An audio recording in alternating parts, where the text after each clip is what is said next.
Hey there, CPA Club community. I'm Chris Vanover, and welcome back to our 5-point series. If you're new here, this series is inspired by our CPA Club Star, which embodies our 5 core values here at the club.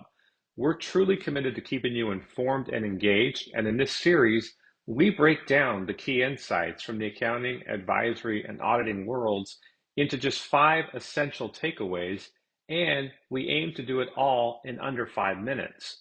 Today, we're actually going to dive into the key points of the new SQMS number 2, which focuses on engagement quality reviews, or EQRs. Now, this standard is really designed to enhance the quality and reliability of audits and reviews in our profession. So with that, let's get started. Point number 1. SQMS number 2 covers the appointment, the eligibility, and the responsibilities of engagement quality reviewers. So this standard clearly defines who can serve as an EQR and what their responsibilities actually entail.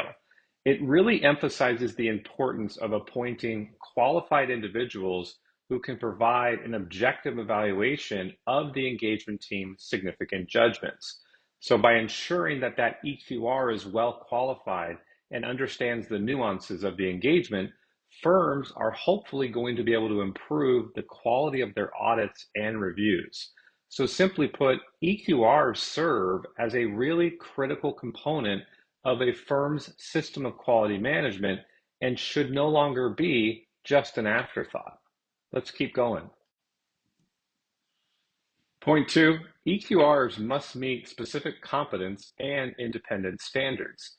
And not surprisingly, but perhaps somewhat overdue in our standards, is that the EQR also needs to have sufficient time to actually perform their duties effectively. This means that not only do they need the right skills and knowledge, but they also need to be free of conflicts of interest and have time to do their job. Additionally, that extra time is going to allow them to conduct a thorough review without feeling rushed. And this is really essential because the quality of the review depends so heavily on the EQR's ability to focus on the details and critically assess the work of the engagement team. So gone are the days when the EQR came in at the 11th hour. EQRs need to be involved in the entire life cycle of an audit or review engagement.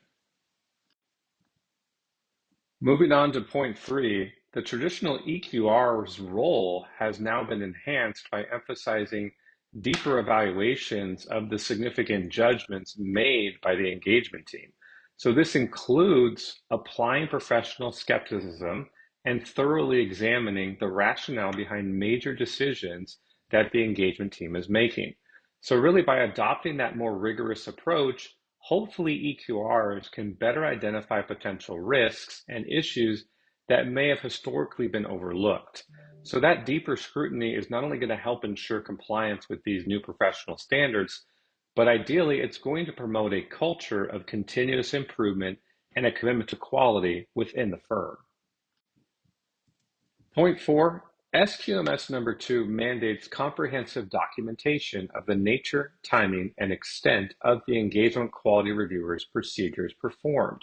That requirement is really crucial for the transparency and accountability of what they did, but it can also serve as a reference for future audits and peer reviews, making it easier to address any questions or concerns that might arise.